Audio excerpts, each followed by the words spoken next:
We're now moving into Unit 8. We're going to talk about gases and the kinetic theory. So we're going to talk about some variables dealing with our gas equations, and then we're going to actually begin to move into some math and deal with the dealing with gases. First of all, first variable we're going to deal with is that of temperature. Temperature, by definition, is a measure of average kinetic energy of molecules. The equation for this is your average kinetic energy equals 1/2 times mass times velocity. Mass is not your default units of grams, it's in kilograms. Your velocity is meters per second.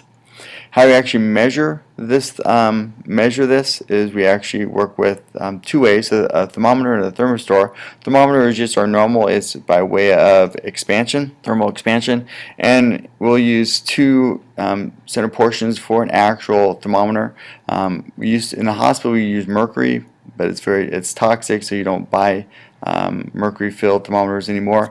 Commonly what they'll use is alcohol. A lot of it, what they've actually gone to now, is even moved to the digital, so you don't even really see a regular thermometer anymore. There are limitations, however, both with freezing point, that's FP, and boiling point, that's BP, of a liquid. Thermistor measures resistance. I'm going to talk about some temperature scales. If I put an asterisk by it, that means it's an absolute scale, which means there are no negative values. In other words, there is no measurement below 0. What we're going to commonly be using through this would be Celsius. Another one we'll actually use the English system Fahrenheit, but I'm going to show you a conversion factor to get behind between Fahrenheit and Celsius. The one that we are actually going to use throughout this whole thing, because gases need to be in Kelvin, or the rule here, they can't be in Celsius, can't be in Fahrenheit, they have to be in Kelvin. We're going to be using Kelvin, and Kelvin is one of our absolute scales. Another absolute scale is referred to as Rankine, but that one's used in engineering. We won't worry about that. We're going to be using Kelvin. First of all, I'm going to take you between Celsius, Fahrenheit and Celsius, and I'll take you from Celsius to Kelvin. First of all, as we kind of break down, I'm going to get you some equations, but let me give you kind of a breakdown, the comparison between Celsius and Fahrenheit. First of all, the boiling point of water in Celsius is 100 degrees. The boiling point of Fahrenheit is 212. The freezing point for Celsius is 0. The freezing point for Fahrenheit is 32. Now if we take a breakdown, do a difference between the melting and boiling point, we see that the difference for Celsius is 100, the difference for Fahrenheit is 180. If we were to simplify them down, it's about for every 1 degree Celsius we have about a 1.8 degrees Fahrenheit. So for every 1 degree change in Celsius, there's a 1.8 degree Fahrenheit change. So we could actually say, to get from Celsius to Fahrenheit, our equation could be 1.8 times Celsius plus 32. But these are the equations we're going to actually use here. Both these equations, if you look at the fraction 9/5 or 5/9, one of the things that's helpful to remember here is commonly when we're going from a Celsius to a Fahrenheit, the number is getting larger. If you ever seen did a comparison of both of them in the actual temperature of the day, you'll see that the Fahrenheit is commonly the larger of the two numbers. In this situation, then I think, well, okay, I'm going to use my improper fraction 9/5 because I need to make my Celsius into a larger number to change it to Fahrenheit. If I'm going from Fahrenheit back down to Celsius, then I need to make it a smaller number. Use a regular fraction of 5/9. For the order of operation, when you're going from Celsius to Fahrenheit, you add 32 at the very end. However, when you're going from Fahrenheit to Celsius, you start out within parentheses first, so you start out by subtracting 32 first. For the next one, going from Celsius to Kelvin, again, remember Kelvin is an absolute scale, and so it's going to have an absolute 0. By definition, absolute 0 is the temperature which all motion stops. Again, it's the temperature which all motion stops. Know that, great test question.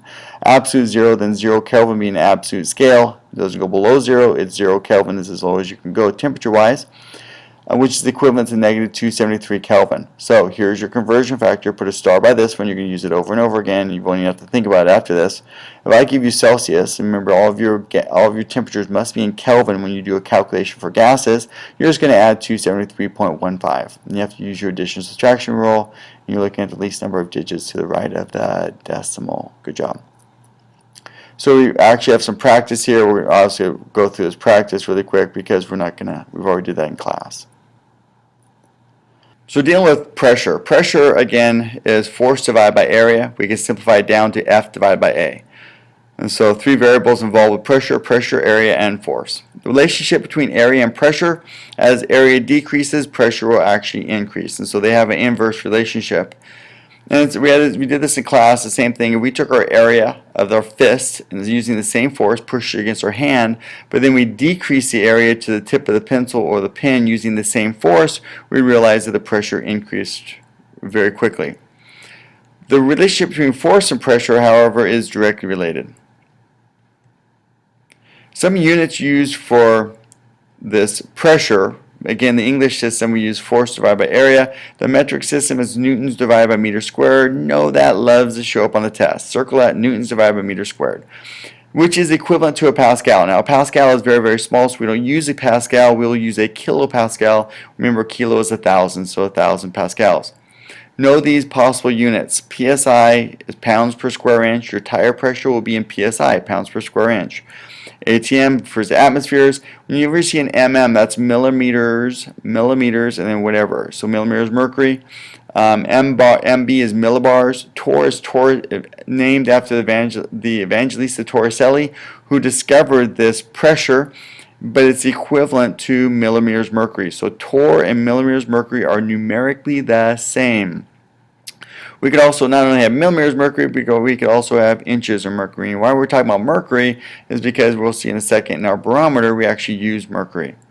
These conversion factors at the bottom of the page, number 3, know them. They will show up. You just got to know them. They're helpful. They're going to guide you through all this because we have to always make sure our pressure units are equivalent in the equation. So let me talk you through this process. Oh, also we could have centimeters mercury up there, as you see that. Inches mercury, centimeters mercury, millimeters mercury. So I'm going to start with inches mercury. Inches mercury, 29.9 inches mercury is the same as 1013 millibars, which is the same as 14.7 psi, which is the same as 101.3 kilopascals, which is the same as 760 millimeters mercury, again, which is numerically the same as 760 torr, which is equal to 1 atm. So these are all conversion factors. And then we practice using these conversion factors. Just remember that our conversion factor, we know 14.7 psi is equivalent to 101.3 kilopascals.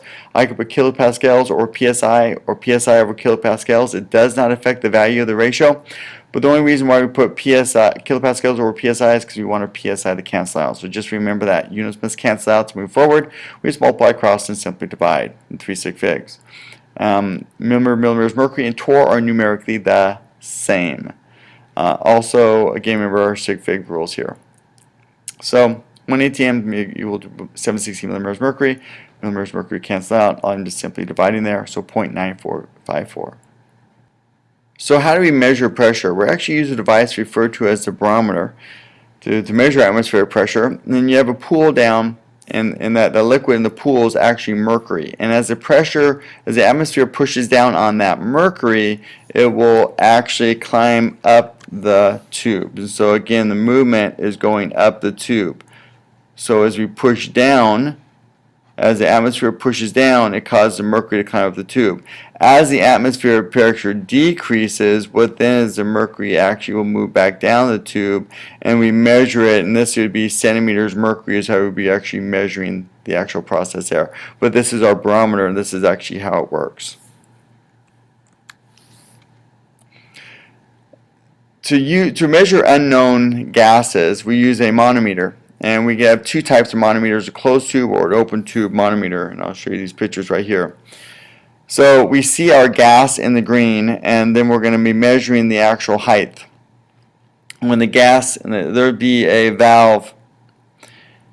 In this situation, there would actually be a valve on these containers right in this general area is where you're going to have a valve where you'd be able to open and close. And so you release the gas pressure actually moves down. If it's actually what it'll do is actually then cause this mercury to move up, and then you measure the actual height.